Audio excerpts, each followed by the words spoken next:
Bom dia! Esse é o vídeo 2 da parte de gradiente, divergente e rotacional. Esse vídeo vai trazer agora a parte do divergente, suas definições e aplicações. Para quem está interessado no gradiente, dá uma olhadinha no vídeo anterior e o rotacional vem no próximo. Então, vamos ver como é que funciona o divergente. O divergente de um campo vetorial, pessoal, ele é dado, como a gente viu pela definição na parte que apareceu antes do gradiente, ele é dado pelo limite, mas no nabla ele vai ficar alguma coisa assim, com um produto escalar com um vetor. Ele vai resultar em um valor escalar. Esse é o divergente. O gradiente ele era aplicado num campo escalar, resultava no vetor. O divergente ele é aplicado num campo vetorial, resulta num escalar. A gente usa ele muito para fazer escoamento. Se você for ver, isso aqui parece muito com a equação da conservação da massa para o escoamento incompressível, porque ele é. Então, vamos pegar a definição que a gente estava usando de um ponto P. A gente tem um eixo cartesiano, tem um ponto P, que eu estou chamando de P. R é a posição desse ponto P. Esse volumezinho azulzinho eu estou chamando de ΔV, ele é tridimensional. Aqui eu desenhei só bidimensional, porque é o que as minhas capacidades de desenho permitem. Nós temos uma área infinitesimal chamada de d sigma. Um vetor normal é essa área infinitesimal que está aqui, que é o vetor n, que é 90 graus com essa área infinitesimal. E S é simplesmente toda a superfície que engloba esse volume. Então, S, só lembrando, se você for lembrar do slide da parte que tinha pai do gradiente, o S é a integral na superfície desse d sigma. O d sigma são áreas infinitesimais, o S é a somatória de todas as áreas. Agora, diferente da parte do gradiente, eu coloquei aqui um vetor A. Geralmente a gente trabalha com um vetor velocidade, mas aqui eu botei um vetor A genérico. A é uma propriedade que está escoando e ele passa por esse volume. A gente tem, se você for ver aqui, o que eu fiz aqui foi desenhar com um detalhe esse d sigma e o A, que seria esse vetor aqui, passando por ele, o vetor A. Eu decompus ele em duas componentes. A componente normal, que está alinhada com esse vetor n aqui, e uma componente tangencial, que faz 90 graus com o vetor n. Novamente, é para ser 3D, teria uma terceira componente que eu não estou mostrando, mas as minhas capacidades só permitem o 2D para nós aqui, mas dá para entender. Então, eu abri esse vetor A em uma componente normal, a área d sigma, e uma componente tangencial, a área d sigma. Então, esse T de tangencial. E o n é normal. Quando a gente desenha dessa forma, a gente diz que o fluxo dessa propriedade A, independente do que ela seja, se ela seja velocidade, se ela seja alguma outra coisa, ela é um vetor, tá? O fluxo do vetor A, através de d sigma, ele é dado por essa componente que seria o AN, ou seja, produto escalar do vetor n com a área. Lembrando que o produto escalar ele faz rebatimento. Então, esse produto escalar ele vai dar exatamente esse AN. AN ele é esse produto escalar entre o vetor área na direção do AN e o vetor A. Então, esse aqui é o rebatimento. O que eu estou mostrando aqui é essa componente. Então, essa componente, que é a componente perpendicular à área que eu estou considerando, que ela faz, o vetor n sempre faz 90 graus, ele é o que está passando ali dessa propriedade. Se você pensa em velocidade, quando você tem a velocidade passando por uma área, o que você considera quanto o fluxo, a massa que vai passar por essa área, ela está associada a essa velocidade que está vindo 90 graus com a área. A velocidade que está vindo tangencial, ela na verdade não cruza a área, porque ela vai na verdade nesse sentido tangencial. Então quem cruza é sempre quem está normal. Então é isso que ele está dizendo, o fluxo de A, fluxo é quando a gente divide pela área, o fluxo de A é o produto escalar da normal da área com o vetor que eu estou considerando. Quando a gente evolui isso para uma ideia de não de fluxo, mas de escoamento, nota que daí eu multiplico por essa areazinha, porque esse cara aqui está dividido por metro quadrado, e aqui eu vou multiplicar pelo metro quadrado. Esse cara aqui é o que a gente chama de escoamento de A, ou seja, quanto da propriedade A está passando por aquela área. Então, por exemplo, se esse A é velocidade, quando eu multiplicar pelo ρ, isso aqui vai dar o que a gente conhece como fluxo de massa, que passa só por essa área d sigma. Quando eu quero saber o escoamento líquido dessa propriedade A ao redor de toda a minha superfície, ou seja, se eu considero todo mundo que está passando aqui, não só mais os dessigmas, mas o somatório de todos os dessigmas, é o que a gente chama de escoamento líquido, e aí eu estou fazendo a integral. Então, o escoamento líquido do vetor A, eu estou fazendo a integral nessa curva S inteira. Então, nota que agora eu estou fazendo integral em toda a superfície de tudo que entra e sai desse vetor área. Nota que isso aqui está muito parecido com o que a gente costuma chamar de fluxo de massa.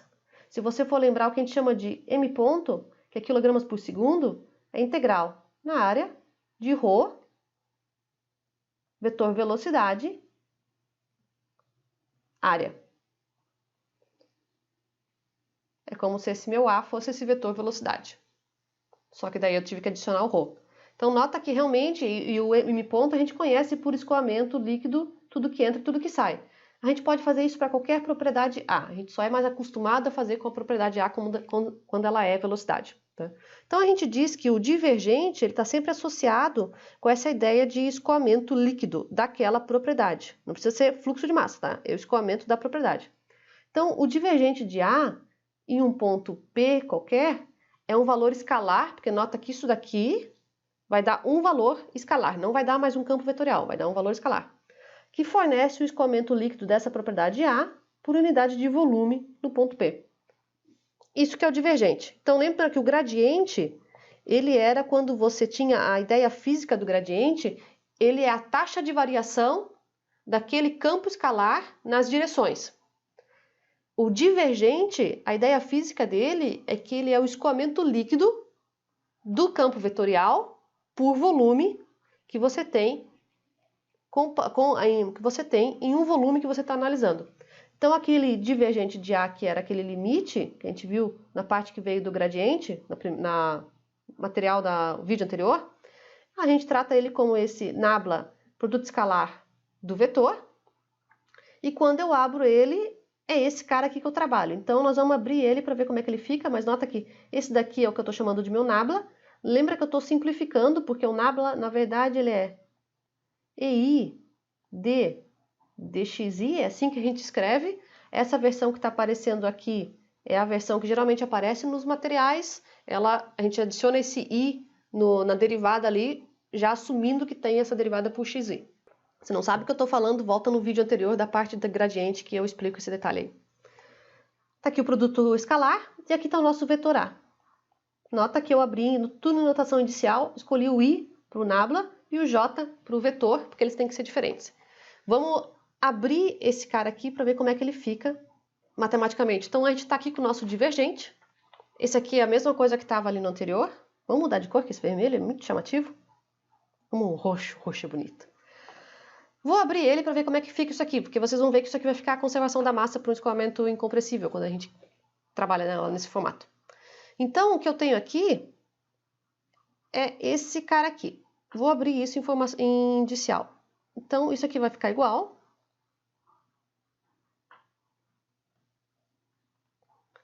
Vou manter o meu EI aqui. Vou passar essa derivada para dentro, porque, lembrando que isso daqui não é um escalar. Esse cara aqui é o direcional dos eixos que eu estou usando. No momento, eu vou fazer isso para o cartesiano. Esse cara aqui é uma derivada. E se você for lembrar de cálculo básico, existe o que a gente chama de, não sei como é que se chama hoje em dia, não sei se era a regra da cadeia, esse negócio aqui, D de A e B, onde A e B não são constantes, eles são variáveis. Isso aqui vai ficar para mim a primeira variável, derivada da segunda, mais segunda variável, derivada da primeira. Não lembro se esse aqui é o nome é regra da cadeia, mas é alguma coisa por assim que se fala. Isso aí eu tenho que fazer porque ambos são variáveis, nenhum deles é constante. A mesma ideia eu tenho que aplicar aqui, porque esse ΔI é uma derivada e o A é uma variável, e o meu E, que é o direcional, dependendo do sistema que eu estou usando, ele pode ser variável. No cartesiano, o IJK não varia, ele é sempre o mesmo valor. Mas quando você está, por exemplo, num sistema polar, esse sistema direcional, um deles é raio, um deles é longitudinal e um deles é ângulo.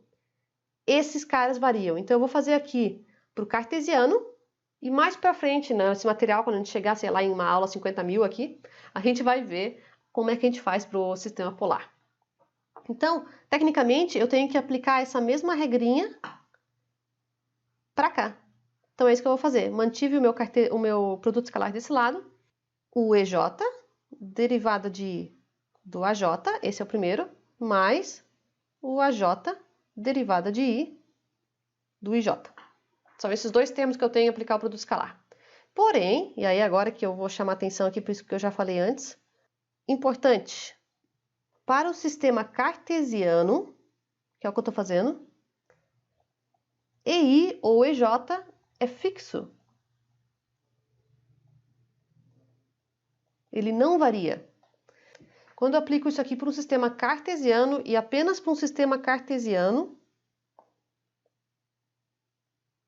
cuidado, como eu falei, para o polar não vai dar igual, depois a gente vê do polar, esse termo vai sumir. Então, para o sistema cartesiano apenas, a derivada dos direcionais do eixo são igual a zero, porque o EI, o EJ e o EZ são fixos. Isso aqui seria igual a eu ter d dx de I, J, K, onde todos eles têm valor de módulo 1 e nenhum deles depende de x, j, k. Lembrando que o I ele é um vetor 1, 0, 0, o j é um vetor 0, 1, 0 e o k é um vetor 0, 0, 1. Nota que qualquer uma derivada que eu fizer em qualquer um deles vai sempre dar zero, porque nenhum deles depende de I, J, ou nenhum deles depende de X, Y ou K. Então, esse cara aqui vai dar zero quando eu estou mexendo com esses tipos de cartesianos que são fixos. Como eu falei, quando é que isso não seria zero? Quando você está, por exemplo, no polar, que daí você tem o raio e o θ, que na verdade eles têm uma... Num deles tem uma variável ali. Depois a gente vê esse cara aí. Então, considerando só isso daqui,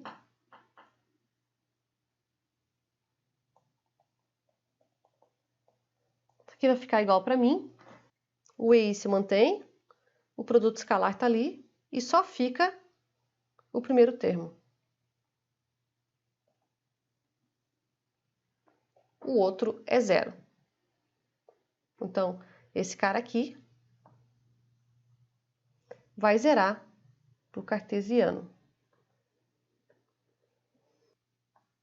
Daí, continuando, lembrando, eu tenho produto escalar, vou fazer o produto escalar entre os dois eixos, entre as duas partes vetoriais. Isso aqui vai dar para mim, vou puxar aqui a derivada, para deixar para esse lado, a derivada de AJ. EI, produto escalar com EJ. Isso daqui é, na verdade, o delta.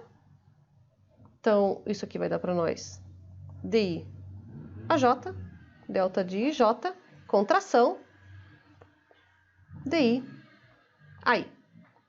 Isso daqui é o divergente do vetor A. Então, sempre que tem um divergente do vetor A, você pode fazer direto isso aqui, que é isso que vai dar.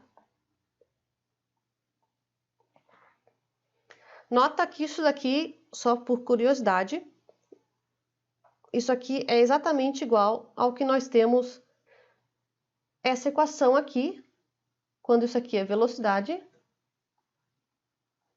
igual a zero, é o que a gente chama de continuidade, ou conservação da massa, né? Para ρ igual constante. E ela vai dar, se você for lembrar, isso aqui dá certinho para nós, ou esse cara do A vai dar assim, d dx de AX mais d dy de AY. Ou, para velocidade, dá o que a gente costuma ver como d dux dvy, igual a zero. Nota que essa aqui é exatamente o divergente igual a zero da velocidade, é o que a gente chama de continuidade. Mas um divergente de uma propriedade A genérica, ele dá simplesmente DI AI. Mais alguns detalhezinhos interessantes. O que a gente faz quando a gente tem dois nablas ao mesmo tempo? Esse cara aqui, tá? Isso aqui a gente só vai abrir, isso aqui vira o Laplaciano, que a gente conhece por Laplaciano. Então, esse cara aqui, quando eu for abrir, ele vai dar, na verdade, derivada aí, o φ. Nota que esse φ é um campo escalar. Só que o gradiente do φ, que seria esse cara aqui, é um campo vetorial. Então, aqui eu tenho um gradiente de um escalar e depois eu tenho um divergente de um vetor, que é o que a gente chama de laplaciano, que é esse cara que dá 2 nablas φ. Isso daqui, se você for abrir, esse cara aqui, ele é, na verdade, igual a derivada segunda em x do φ, derivada segunda em y do φ, derivada segunda em z do φ. Se eu fosse fazer a versão indicial, isso aqui vai dar para mim EI,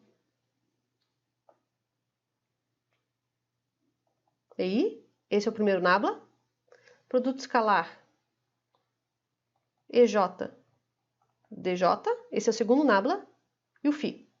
Nota que entre o segundo nabla e o φ não tem produto escalar, né? Esse aqui que eu vou abrir. Isso daqui, quando eu abro em notação inicial, vai passar a mesma ideia, né? Essa derivada ele vai abrir para os 3 valores aqui.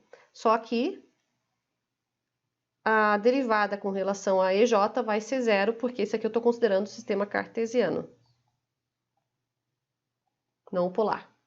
Então, esse aqui vai ficar para nós DI, DJ, que eu já puxei para aqui para o outro lado, EI, produto escalar, com EJ, e o meu φ ali. Isso daqui é o nosso delta de Kronecker. Então, isso aqui vai ficar primeira derivada. Nota que o delta de Kronecker, daí ele vai fazer contração com J. Segunda derivada também em I agora. E o meu φ. Isso aqui a gente chama de Laplaciano. Isso aqui aparece muito em condução de calor pura. Quando você tem só condução de calor, ou seja, você não está considerando convecção, não está considerando radiação, você teria esse cara aqui, que é o Laplaciano da temperatura. É o que a gente chama de condução pura.